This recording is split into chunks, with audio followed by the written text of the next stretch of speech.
ഈശോയിൽ സ്നേഹമുള്ളവരെ, പരിശുദ്ധ കുർബാനയെക്കുറിച്ചുള്ള നമ്മുടെ പഠനങ്ങളിൽ ആഴമായൊരു ദിവ്യകാരുണ്യ അനുഭവം ഉണ്ടാകണമെങ്കിൽ അനുഗുണ മനോഭാവങ്ങളോടെ നമ്മൾ ബലിയിൽ പങ്കുചേരണം. അതാണ് ഞാൻ കഴിഞ്ഞ ആഴ്ച പറയാൻ വേണ്ടി ആഗ്രഹിച്ചത്. അനുഗുണ മനോഭാവങ്ങൾ ഏതൊക്കെയാണ്? അനുഗുണ മനോഭാവങ്ങൾ എന്ന് ഞാൻ പറഞ്ഞു തുടങ്ങിയപ്പോൾ ഒന്നാമത്തത് ഉറച്ച വിശ്വാസമാണ്.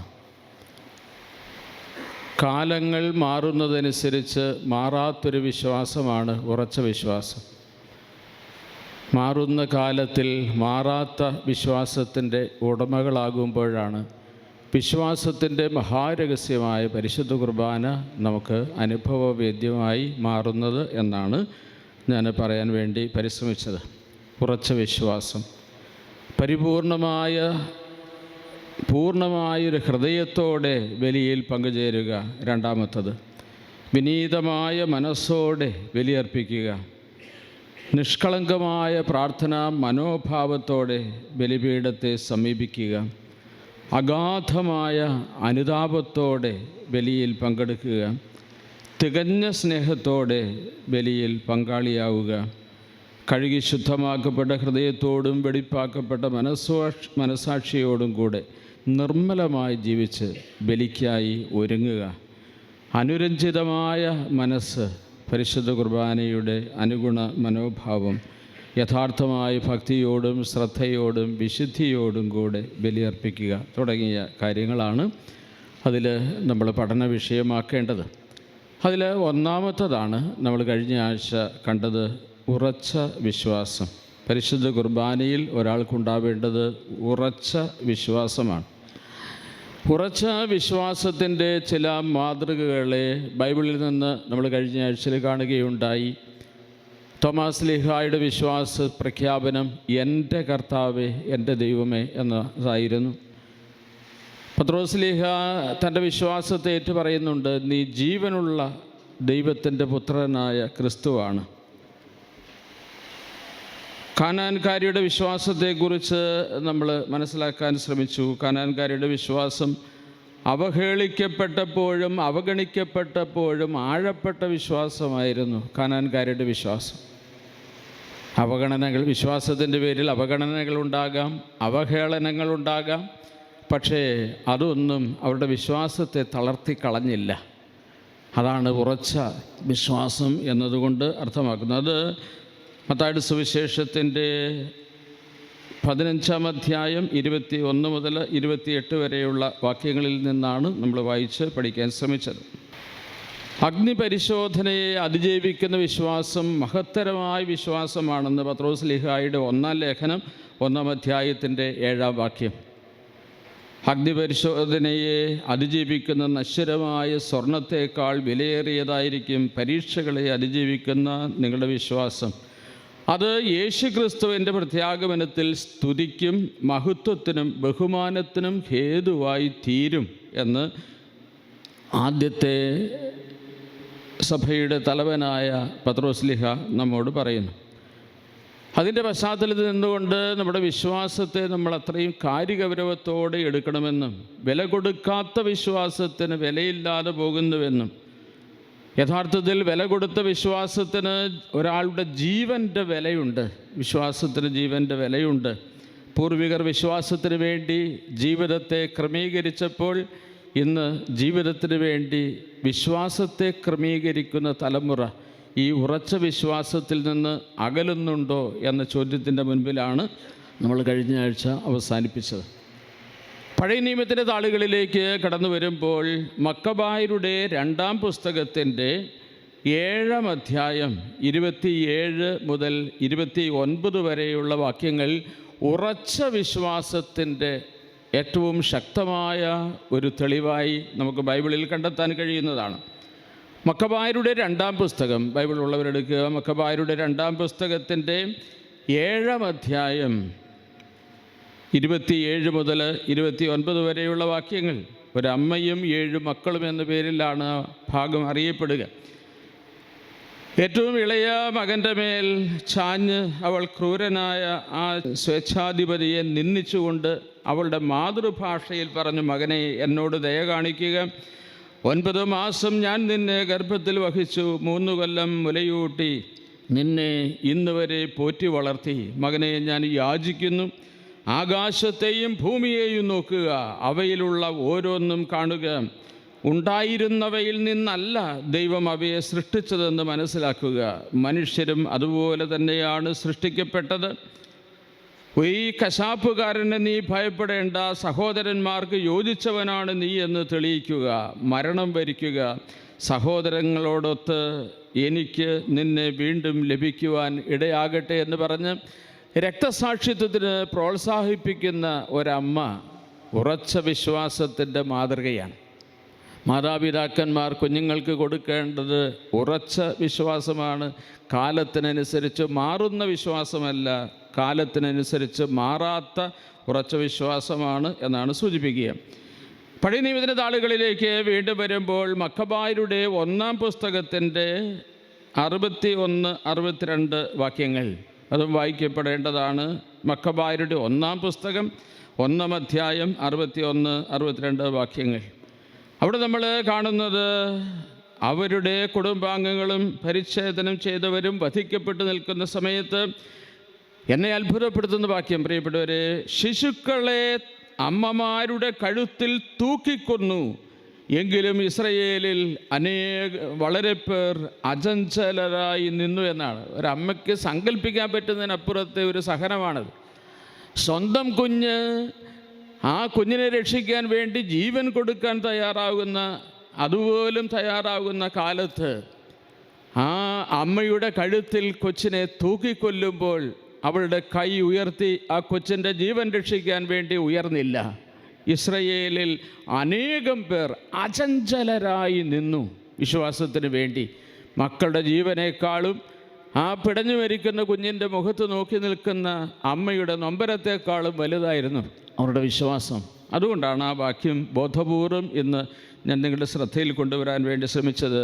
അത് മക്കബായരുടെ 1-ാം പുസ്തകത്തിൻ്റെ 1-ാം അധ്യായം 61, 62 വാക്യങ്ങളാണ്.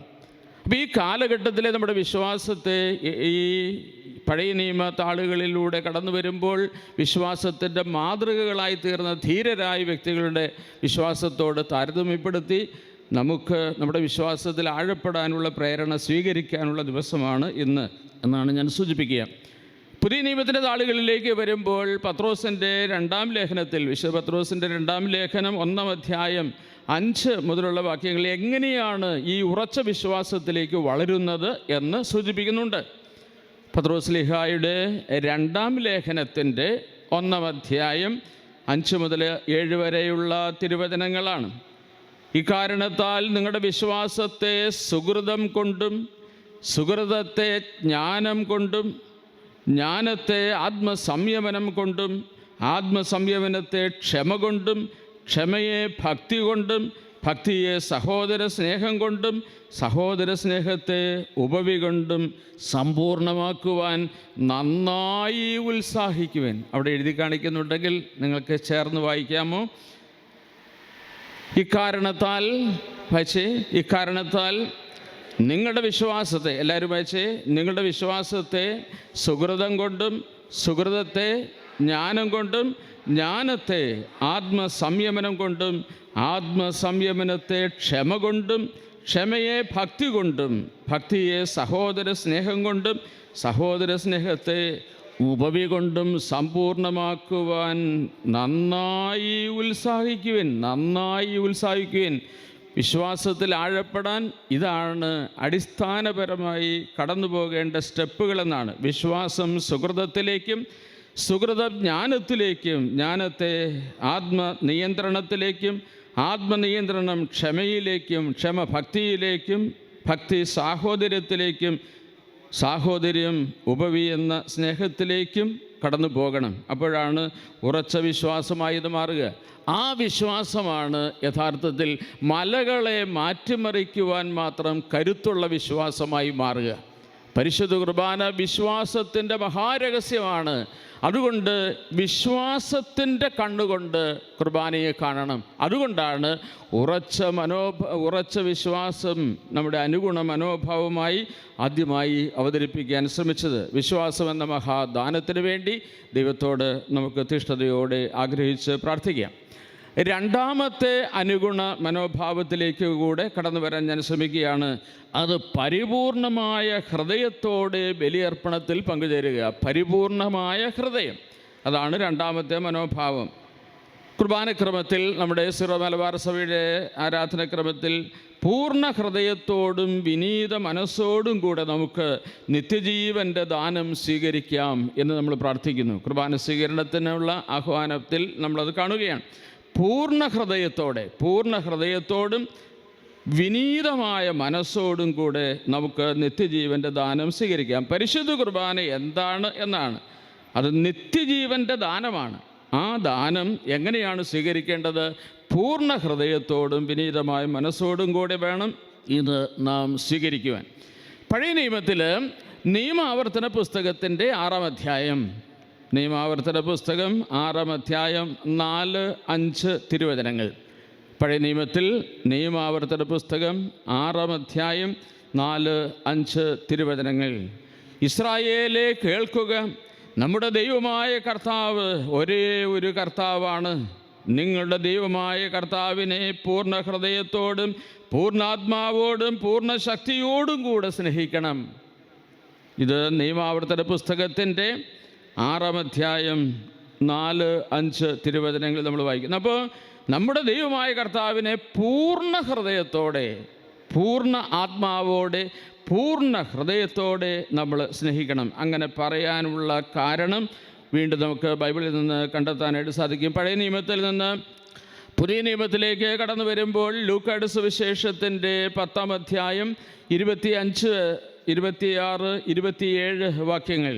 ലൂക്കായുടെ സുവിശേഷം 10-ാം അധ്യായം 25, 26, 27 വാക്യങ്ങൾ. അത് നല്ല സമറായൻ്റെ ഉപമയിലാണ് ഈശോ ഇത് രേഖപ്പെടുത്തുക. ബൈബിളിൽ നമ്മളങ്ങനെ അവിടെയാണ് വായിക്കുക. അവൻ ഉത്തരം പറഞ്ഞു, നീ നിൻ്റെ ദൈവമായ കർത്താവിനെ പൂർണ്ണ ഹൃദയത്തോടും പൂർണ്ണാത്മാവോടും പൂർണ്ണ ശക്തിയോടും പൂർണ്ണ മനസ്സോടും കൂടെ സ്നേഹിക്കണം, നിന്നെപ്പോലെ നിൻ്റെ അയൽക്കാരനെയും. പഴയ നിയമത്തിൻ്റെ നാളുകളിൽ മാത്രമല്ല, പുതിയ നിയമത്തിലും ആവർത്തിക്കുന്ന കാര്യമാണിത്. നിൻ്റെ ദൈവമായ കർത്താവിനെ എങ്ങനെ സ്നേഹിക്കണം? പൂർണ്ണ ഹൃദയത്തോടെ സ്നേഹിക്കണം. പൂർണ്ണ ഹൃദയത്തോടെ, പൂർണ്ണാത്മാവോടെ, പൂർണ്ണ ശക്തിയോടെ, പൂർണ്ണ മനസ്സോടെ സ്നേഹിക്കണം ദൈവത്തെ. അതേപോലെ നിൻ്റെ അയൽക്കാരനെയും സ്നേഹിക്കണം. നമ്മൾ സ്നേഹത്തിൻ്റെ അടയാളമായി ഹാർട്ടിൻ്റെ ചിത്രമാണ്, ഹൃദയത്തിൻ്റെ ചിത്രമാണ് എല്ലായിടത്തും ഇടുക. പിള്ളേരോടൊക്കെ ചോദിച്ചാൽ ഒരാളോട് ഇഷ്ടമുണ്ട് എന്നത് വെളിപ്പെടുത്താൻ വേണ്ടി ഒരു ഹാർട്ടിൻ്റെ പടം അയക്കുകയാണ്. കമിതാക്കളുടെ ആത്മദാനത്തിൻ്റെ പ്രതീകമാണ് ഹൃദയം കൊടുക്കൽ. ഇഷ്ടമുണ്ടെങ്കിൽ ആ ഇഷ്ടത്തെ അവതരിപ്പിക്കാൻ ഏറ്റവും എളുപ്പമായ മാർഗം ഒരു ഹൃദയത്തിൻ്റെ പടം അയച്ചു കൊടുക്കലാണ്, ചിത്രമയക്കലാണ്. അത് ഒരു ആത്മദാനത്തിൻ്റെ പ്രതീകമാണ്, ഇഷ്ടമാണ് എന്നതിൻ്റെ തെളിവാണ്. ദൈവത്തിന് നമ്മുടെ ഹൃദയം കൊടുക്കുന്നതാണ് പൂർണ്ണ ഹൃദയത്തോടെയുള്ള സ്നേഹം. അപ്പോൾ ആർക്കാണ് ഹാർട്ട് അയച്ചു കൊടുക്കേണ്ടത് എന്നതാണ് ഞാനിവിടെ സൂചിപ്പിക്കുന്നത്. ദൈവത്തിനാണ്. അപ്പോഴാണത് പൂർണ്ണ ഹൃദയത്തോടെയുള്ള സ്നേഹമായി മാറുക. ദൈവത്തിന് നമ്മുടെ ഹൃദയം കൊടുക്കുന്നത് പൂർണ്ണ ഹൃദയത്തോടെ ആയിരിക്കണം. അത് വളരെ നിർണായകമായ കാര്യമാണ്. അതുകൊണ്ടാണ് ദൈവസന്നിധിയിൽ ഒരാൾ ബലിയർപ്പിക്കാൻ വേണ്ടി വരുന്നത് ദൈവത്തോടുള്ള പരിപൂർണമായ സ്നേഹത്തോടെ ആവണം. വിഭജിക്കപ്പെടാത്ത മനസ്സോടെ വേണം, വിഭജിക്കപ്പെടാത്ത ഹൃദയത്തോടെ വേണം, വിഭജിക്കപ്പെടാത്ത ആത്മാവോടെ വേണം ബലിയിൽ പങ്കുചേരാൻ. അതുകൊണ്ട് ദൈവത്തിന് വിഭജിക്കപ്പെടാത്ത മനസ്സോടെ, ഹൃദയത്തോടെ ദൈവത്തെ സ്നേഹിക്കണമെങ്കിൽ ദൈവത്തിന് കൊടുക്കേണ്ട സ്ഥാനം ഒന്നാം സ്ഥാനമല്ല, ഏകസ്ഥാനമാണ് എന്നുകൂടെ നമ്മൾ മനസ്സിലാക്കണം. സാധാരണഗതിയിൽ പറയാറുണ്ട് ദൈവത്തിന് ജീവിതത്തിൽ ഒന്നാം സ്ഥാനം കൊടുക്കണം. അങ്ങനെയാണ് നമ്മൾ സാധാരണ കേൾക്കുന്നത്. ദൈവത്തിന് കൊടുക്കേണ്ട സ്ഥാനം എന്താണ്? ഒന്നാം സ്ഥാനം എന്നാണ് ഇതുവരെ നമ്മൾ കേട്ടിട്ടുള്ളത്. ഒന്നാം സ്ഥാനം കൊടുക്കുന്നു എന്ന് പറഞ്ഞാൽ അതിനകത്തൊരു പ്രശ്നം കിടപ്പുണ്ട്. ഒന്നാം സ്ഥാനം കൊടുക്കുന്ന ഒരാൾക്ക് രണ്ടാം സ്ഥാനം വേറെ ഒരാൾക്ക് കൂടെ കൊടുക്കാം. രണ്ടാം സ്ഥാനം വേറെ ആൾക്ക് കൊടുക്കാം. പള്ളിയിൽ വരുന്നു, ഒന്നാം സ്ഥാനം കൊടുക്കുന്നു. പോകുന്ന വഴിക്ക് മറ്റൊരു ആരാധനാലയത്തിൽ കയറാം, അത് രണ്ടാം സ്ഥാനം. ഒന്നാം സ്ഥാനം ഈശോയ്ക്ക്, കുഴപ്പമില്ല. പക്ഷേ അത് കുടുംബജീവിതത്തിലേക്കൊക്കെ വരുമ്പം നീയാണ് എൻ്റെ ഒന്നാം സ്ഥാനം, ഒന്നാം സ്ഥാനം നിനക്കാണെന്ന് പറയുമ്പോൾ വേറൊരാൾക്കും കൂടെ വേണമെങ്കിൽ ഒരു സെക്കൻഡ് ചാൻസ് കൊടുക്കാനുള്ള ഒരു സാധ്യതയുണ്ട്. അതുകൊണ്ട് ദൈവത്തിന് കൊടുക്കുമ്പോൾ എങ്ങനെയാണ് ഇത്? അങ്ങനെയാണെങ്കിൽ കുടുംബജീവിതത്തിൽ എന്നും അടി മാത്രമേ ഉണ്ടാവുകയുള്ളൂ. അപ്പോൾ അതല്ല ശരി. ഇപ്പം ഇവിടെ നമ്മളെന്താണ് ദൈവത്തിന് കൊടുക്കേണ്ടത്? ഒന്നാം സ്ഥാനമല്ല, ഏകസ്ഥാനമാണ്. വിഭജിക്കപ്പെടാത്ത മനസ്സോടെ ദൈവസന്നിധിയിൽ വന്ന് നിൽക്കണമെങ്കിൽ ദൈവത്തിന് കൊടുക്കേണ്ടത് ഒന്നാം സ്ഥാനമല്ല, ഏകസ്ഥാനമാണെന്ന് ഞാൻ തിരിച്ചറിയണം. അങ്ങനെ എല്ലാവർക്കും കൊടുത്ത്, എല്ലാവർക്കും സ്നേഹം കൊടുത്ത് ജീവിക്കുന്ന ഒരാൾ പൂർണ്ണ ഹൃദയത്തോടെയല്ല സ്വന്തം ഭർത്താവിനെ, സ്വന്തം ഭാര്യയെ സ്നേഹിക്കുന്നത് എന്ന് മനസ്സിലാക്കണം. പലർക്കും സ്നേഹം കൊടുക്കുമ്പോൾ വിഭജിക്കപ്പെട്ട ഹൃദയത്തോടെയാണ്. അത് യഥാർത്ഥ സ്നേഹത്തിൽ നിന്ന് എത്രയോ അകലെയാണ് എന്ന ഒരു ഓർമ്മപ്പെടുത്തൽ.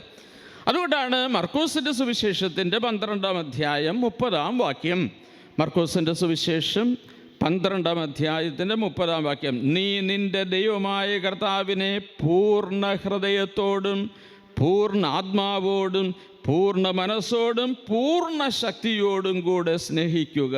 അതാണ് ഏകസ്ഥാനം. ദൈവത്തിന് കൊടുക്കുമ്പോഴാണ് ദൈവത്തെ പൂർണ്ണ ഹൃദയത്തോടും പൂർണ്ണ ആത്മാവോടും പൂർണ്ണ മനസ്സോടും പൂർണ്ണ ശക്തിയോടും കൂടെ സ്നേഹിക്കുന്ന ഉറച്ച വിശ്വാസത്തിൻ്റെ ഉടമയായി ഒരാൾ മാറുക. ഹൃദയം കൊടുക്കാത്ത സ്നേഹപ്രകടനങ്ങളെല്ലാം കാപട്യങ്ങളാണ് എന്നുകൂടെ പറയാൻ ഞാൻ ആഗ്രഹിക്കുകയാണ്. ഇന്ന് പലപ്പോഴും നമ്മൾ കാണുന്ന സ്നേഹബന്ധങ്ങളിൽ യഥാർത്ഥത്തിൽ ചങ്കു കൊടുക്കുന്ന സ്നേഹമൊന്നുമല്ല, എല്ലാം ഹായ് ഹോയ് ബന്ധങ്ങളാണ്. അതിനൊന്നും ആഴങ്ങളില്ല. കാലങ്ങൾ മാറുന്നതനുസരിച്ച് അതൊക്കെ വളരെ പെട്ടെന്ന് മാറുന്നു. അതുകൊണ്ടാണ് ഹൃദയം കൊടുക്കാത്ത സ്നേഹപ്രകടനങ്ങളെല്ലാം കാപട്യങ്ങളാണ്. ഹൃദയം കൊടുക്കാത്ത സ്നേഹപ്രകടനങ്ങൾ, ഹൃദയം കൊടുത്ത സ്നേഹപ്രകടനമാണെങ്കിൽ ഒരാളുടെ കൂടെ പോകാൻ പറ്റൂ, ഒത്തിരി പേരുടെ കൂട്ടത്തിൽ പോകാനാവില്ല. കാലഘട്ടത്തിൻ്റെ ശൈലികളെ ഞാനൊന്ന് സൂചിപ്പിച്ചു എന്ന് മാത്രം. അതുകൊണ്ട് പൂർണ്ണ ഹൃദയത്തോടെയുള്ള സ്നേഹം, അതാണ് യഥാർത്ഥത്തിലുള്ള സ്നേഹം. ഇനി വളരെ പ്രധാനമായി നമ്മൾ ഓർക്കണം, ആഴങ്ങൾ കുറയുന്നിടത്ത് ഓളങ്ങൾ കൂടും. വിശ്വാസം കുറയുന്നിടത്ത് വിശ്വാസ പ്രകടനങ്ങൾ കൂടും. ഭക്തി കുറയുന്നിടത്ത് ഭക്തി പ്രകടനങ്ങൾ കൂടും.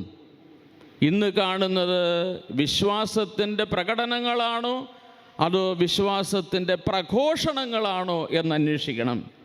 വിശ്വാസത്തിൻ്റെ പ്രകടനങ്ങൾ ബാഹ്യമായിട്ടുള്ളതാണ്, അത് ഹൃദയം കൊടുക്കാത്തത്. അതുകൊണ്ട് വിശ്വാസത്തിൽ ആഴങ്ങൾ കുറഞ്ഞു തുടങ്ങുമ്പോൾ വിശ്വാസത്തിൻ്റെ പ്രകടനങ്ങൾ വളരെ കൂടുന്നതായി കാണാം. എല്ലായിടത്തും എന്തുമാത്രം വിശ്വാസ പ്രകടനങ്ങൾ നമ്മൾ നോക്കുമ്പോൾ ഇതെല്ലാം ഈ വിശ്വാസത്തിൻ്റെ പ്രകടനമാണോ, വിശ്വാസത്തിൻ്റെ ഉള്ളിൽ നിന്ന് വരുന്ന പ്രഘോഷണമാണോ എന്നത് കണ്ടെത്തുക വളരെ പ്രയാസമാണ്. ഒറിജിനെ വെല്ലുന്ന ഡ്യൂപ്ലിക്കേറ്റിൻ്റെ കാലമാണിത്. കണ്ടുപിടിക്കാൻ പ്രയാസമാണ്.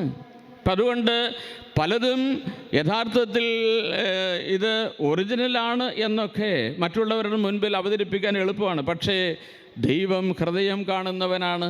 മനുഷ്യൻ്റെ മുൻപിൽ നമ്മൾ എന്തെല്ലാം ആയിത്തീരുന്നു, എന്തെല്ലാം ആണ് എന്ന് വെളിപ്പെടുത്താൻ ശ്രമിക്കുന്നുവോ അതൊന്നും ദൈവത്തിൻ്റെ മുൻപിൽ വിലപ്പോവില്ല എന്നത് തിരിച്ചറിയേണ്ട പരമമായ സത്യമാണ്. അതുകൊണ്ടാണ് മനുഷ്യനെ അളക്കുന്നത് ബാഹ്യരൂപത്തിലാണ്, ബാഹ്യമായ കാര്യങ്ങൾ കണ്ടുകൊണ്ടാണ്.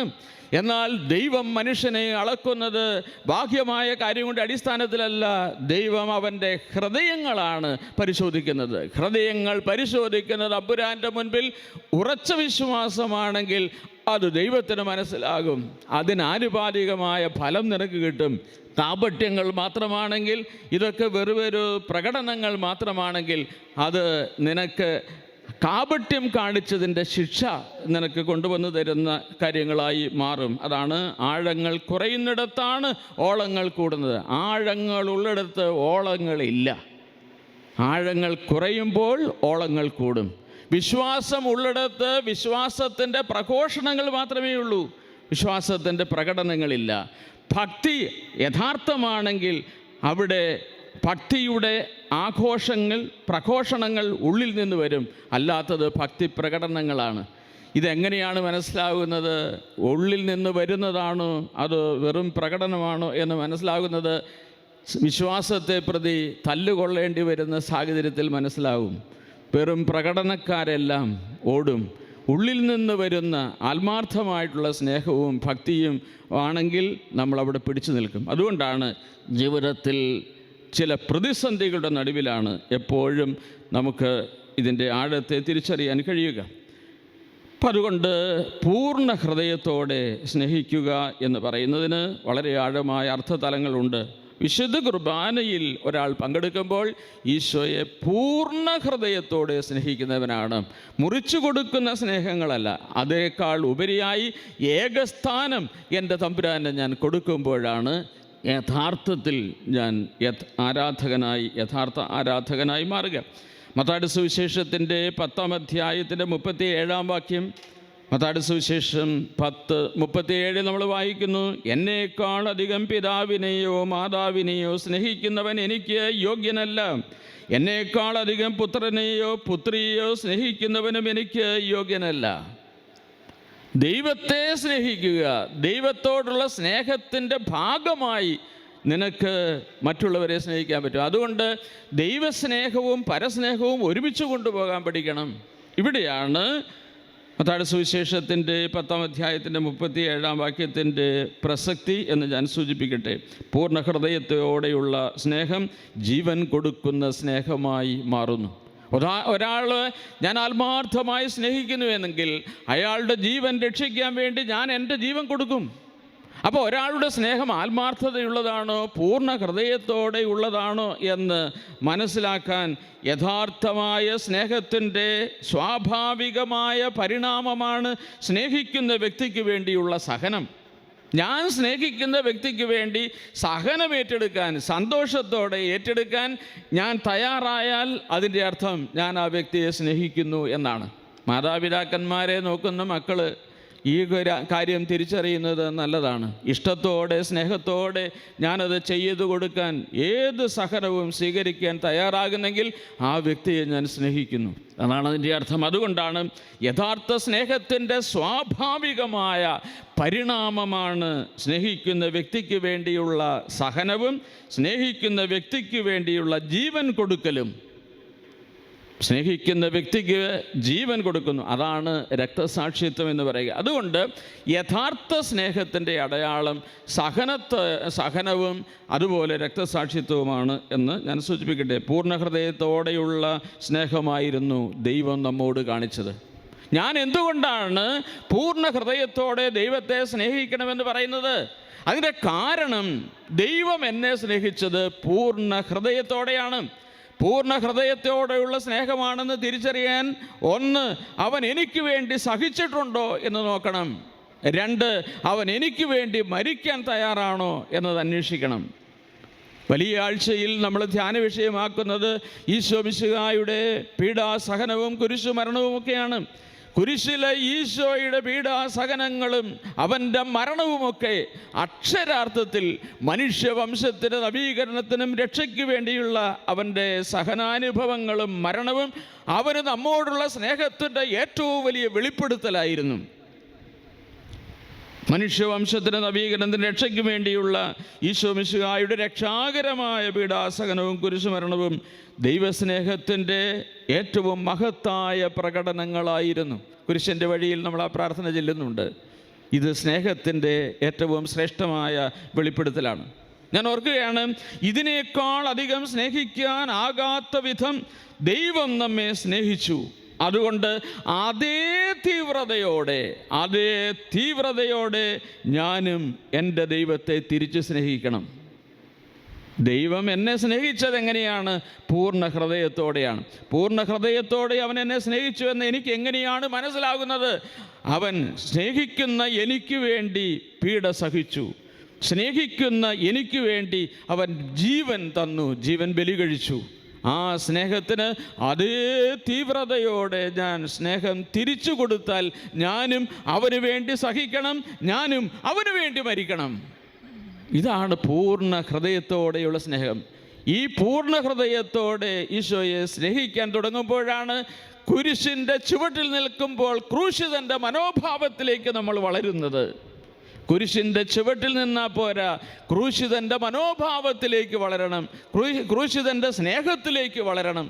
അവിടെ കുർബാന എനിക്ക് അനുഭവമായി മാറും. അനുഗുണ മനോഭാവങ്ങളിൽ വളരെ ശ്രദ്ധേയമായ ഒന്നാണ് പൂർണ്ണ ഹൃദയത്തോടെയുള്ള സ്നേഹം. അതുകൊണ്ടാണ് പരിശുദ്ധ കുർബാനയിൽ കുരിശിലെ ഈശോയുടെ സ്നേഹത്തിൻ്റെ പ്രതിസ്നേഹമാണ് യഥാർത്ഥത്തിൽ നമുക്ക് ഉണ്ടാവേണ്ടത്. അതാണ് പൂർണ്ണ ഹൃദയത്തോടെയുള്ള ബലിയർപ്പണവും അതിൻ്റെ തുടർച്ചയായ ബലി ജീവിതവും. പ്രിയപ്പെട്ടവരെ, ആദിമ ക്രൈസ്തവ സഭയുടെ ചൈതന്യം എന്താണ്? ഈ സ്നേഹത്തിന് സ്നേഹം, ഈ ബലിക്ക് ബലി എന്നായിരുന്നു അവർ പറഞ്ഞുകൊണ്ടിരുന്നത്.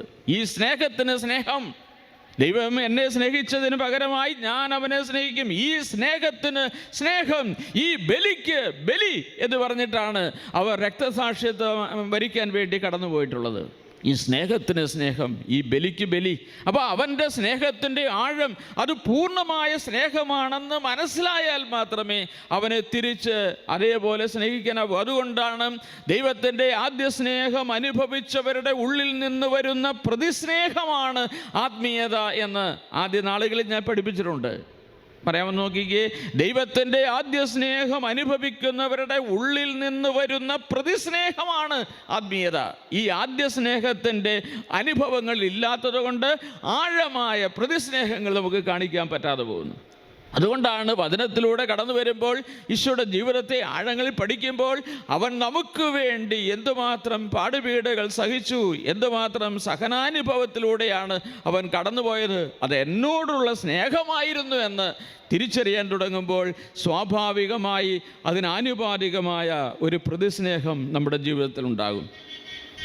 ആദിമസഭയുടെ ചൈതന്യമായി പിതാക്കന്മാർ പറയുന്നത് ഈ സ്നേഹത്തിന് സ്നേഹം, ഈ ബലിക്ക് ബലി എന്നതായിരുന്നു.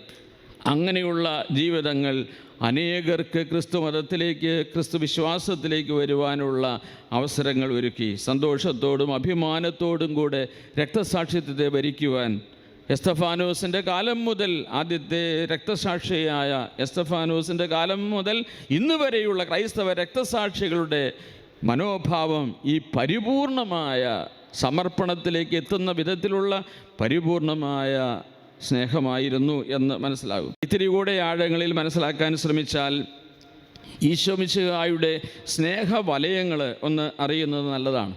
സ്നേഹത്തിൻ്റെ വലയങ്ങൾ, ഈശോയുടെ സ്നേഹത്തിലേക്ക് വളരുമ്പോൾ എല്ലാവരെയും സ്നേഹിക്കാൻ മാത്രം നമ്മൾ വലുതാവുകയാണ്. അതുകൊണ്ടാണ് മനുഷ്യൻ്റെ വലിപ്പം അടങ്ങിയിരിക്കുന്നത് മനസ്സിൻ്റെയും ഹൃദയത്തിൻ്റെയും വലിപ്പത്തിലാണ് എന്ന് പറയുന്നത്. ഹൃദയങ്ങൾ വലുതാകുന്നതാണ് യഥാർത്ഥത്തിൽ ആത്മീയത. സ്നേഹിക്കുന്നതാണ് ആത്മീയത, സ്നേഹിക്കുന്നതാണ് ആത്മീയത. മറ്റൊക്കെ അതിൻ്റെ താഴെയാണ്. സ്നേഹിക്കുന്നതാണ് ആത്മീയത. അങ്ങനെ സ്നേഹിക്കണമെങ്കിൽ എല്ലാവരെയും അവരായിരിക്കുന്ന അവസ്ഥയിൽ എനിക്ക് ഉൾക്കൊള്ളാൻ പറ്റണം. ഇനി ഒന്ന് ശരിക്കും ശ്രദ്ധിക്കുക, ഈശോയുടെ സ്നേഹവലയങ്ങളെക്കുറിച്ച് പഠിക്കുന്നത് നമുക്ക് നല്ലതാണ്.